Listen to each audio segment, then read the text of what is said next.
देखिए, गणित कक्षा 10 प्रश्नावली 1.2 का इंट्रोडक्शन क्लास परिचय है। मतलब अभाज्य संख्या किसको कहते हैं, अभाज्य गुणनखंड क्या होता है, प्राकृतिक संख्या क्या होता है, एचसीएफ और एलसीएम क्या होता है, भाज्य संख्या क्या होता है, पूर्णांक संख्या क्या होता है, इसके सब इसका बेसिक कॉन्सेप्ट समझ लेते हैं। उसका चैप्टर बनाएंगे तो आसानी से बनेगा, क्योंकि हमारे ये शब्द समझा हुआ रहेगा। चलिए पहला शब्द लेते हैं। पहला शब्द क्या है, अभाज्य संख्या।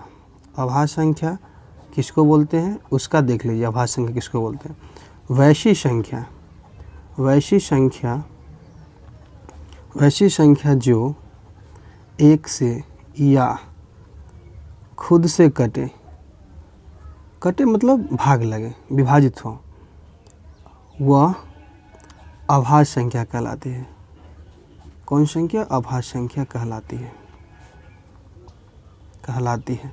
जैसे जैसे अभाज्य संख्या कैसे स्टार्ट है, 2 से स्टार्ट, 2, 3, 5, 7, 11, 13, 17, 19, 23 etc। ये हमारा अभाज्य संख्या है। और इसमें से क्वेश्चन कभी कभी आता है कि सबसे छोटी अभाज्य संख्या बताना है।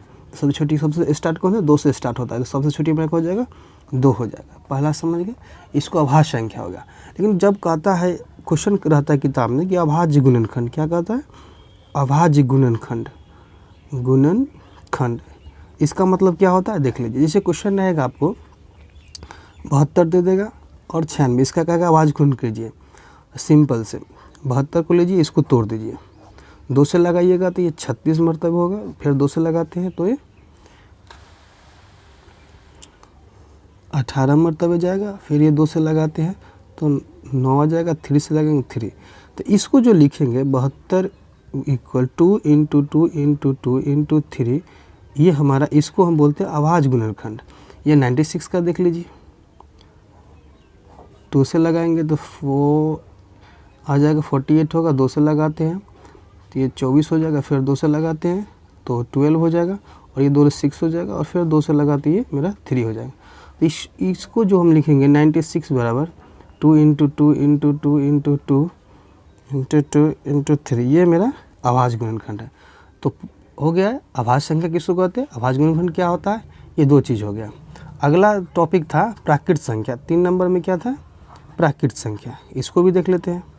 प्राकृत संख्या इसका कहेगा तो गिनती की संख्याओं को हम, गिनती की संख्याओं को प्राकृत संख्या कहते हैं। क्या बोलते हैं, प्राकृत संख्या कहते हैं। जैसे देख लीजिए, जैसे 1 से स्टार्ट कीजिए। प्राकृत संख्या 1 से स्टार्ट होता है। कंटिन्यू आप 1000 लाख जो भी करना है करते जाइए, 6, 7 ... ये अनंत तक, इन्फिनिटी चला जाएगा, अनंत तक चला जाएगा। तो इसको प्राकृत संख्या कहते हैं। इसी के जस्ट समझ लीजिए पूर्ण संख्या। फिर से पूर्ण संख्या के बारे में। पूर्ण संख्या हम डिफिनीशन नहीं देंगे, क्योंकि देखिए प्राकृत संख्या में अगर हम 0 को शामिल कर देते हैं तो पूर्ण संख्या कहलाता है। वो 0 से स्टार्ट होता है, 1, 2, 3, 4, 5, 6, 7 ... ये भी अनंत तक। तो कहेगा प्राकृत संख्या 1 से स्टार्ट होता है और पूर्ण संख्या 0 से स्टार्ट होता है।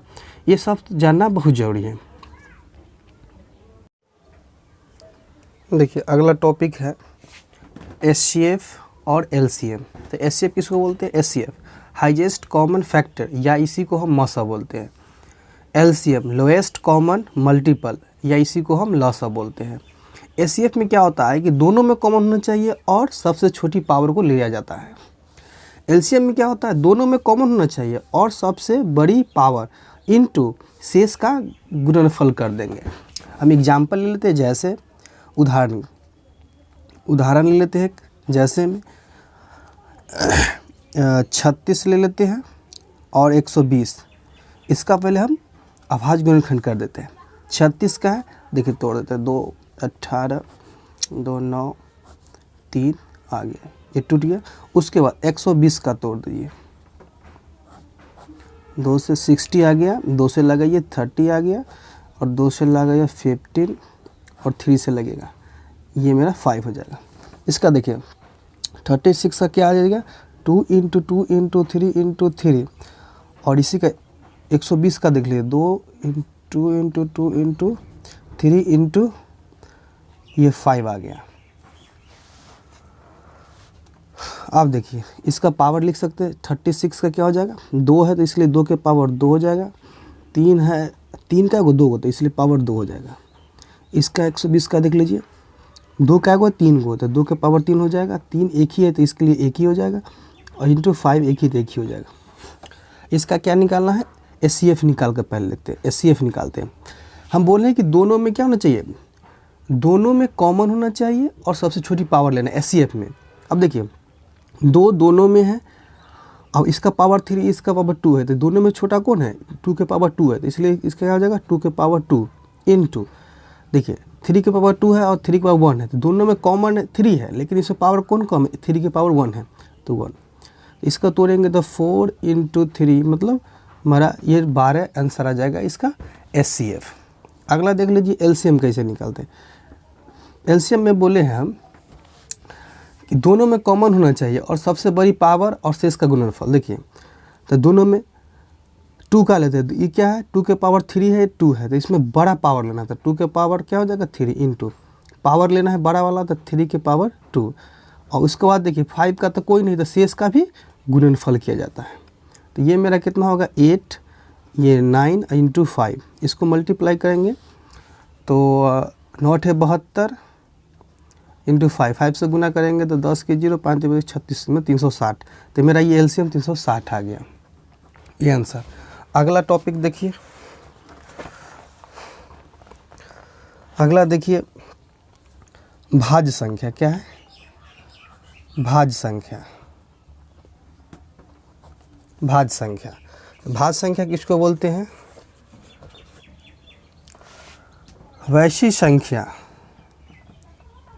वैश्विक संख्या जिसका गुणनखंड तोड़ने पर फैक्टर करने पर 2 या 2 से अधिक हो उसे हम भाज्य संख्या कहेंगे। जैसे 4 से भाज्य संख्या से होता है 4 से 6 हो गया 8 हो गया 9 हो गया 10 हो गया ये सब क्या है ETC ये सब भाज्य संख्या है। देखिए इसमें क्वेश्चन आता है कि सबसे छोटी भाज्य संख्या कौन है। तो भाज्य संख्या कौन है हमारा भाज्य संख्या हमारा सबसे छोटा कौन 4 हो जाएगा। देखिए इसको तोड़ कर बताते हैं तोड़ते हैं। जैसे देखिए 4 को तोड़ते हैं तो 2 इंटू 2 तो ये 2 को फैक्टर है ना ये 2 खंड तो ये 2 हो गया। अगर हम इसी में हम 12 ले लेते हैं तो 12 2 से लगे 6 हो गया 2 से लगा तो 3 हो गया तो 3 को फैक्टर हुआ ना तो बोले हैं 2 या 2 से अधिक फैक्टर होना चाहिए गुणनखंड होना चाहिए तो उसको हम भाज्य संख्या कहेंगे और सबसे छोटी मेरा भाज्य संख्या कौन होगा 4 होगा। ये हो गया। एक लास्ट समझ लीजिए पूर्णांक। फिर से हम पूर्णांक के बारे में चर्चा कर देते हैं। पूर्णांक हमेशा चर्चा करते हैं कि 0 के हम दायां पक्ष जाते हैं तो प्लस में 1 2 अनंत तक चला जाता है ये हो गया। उसके बाद इसके बाएं तरफ चलते हैं तो नेगेटिव लेते हैं ये भी अनंत तक जाता है ये अनंत तक चला जाता है तो यही पूर्णांक होता है। पूर्णांक में ना आप बटा में लिख सकते हैं सेम जो भी लिखा है ये होता है। दोस्तों अगर आपके लिए ये वीडियो यूज़फुल हुआ तो इसे लाइक करें शेयर करें और सब्सक्राइब करें मेरे चैनल को। Thank you.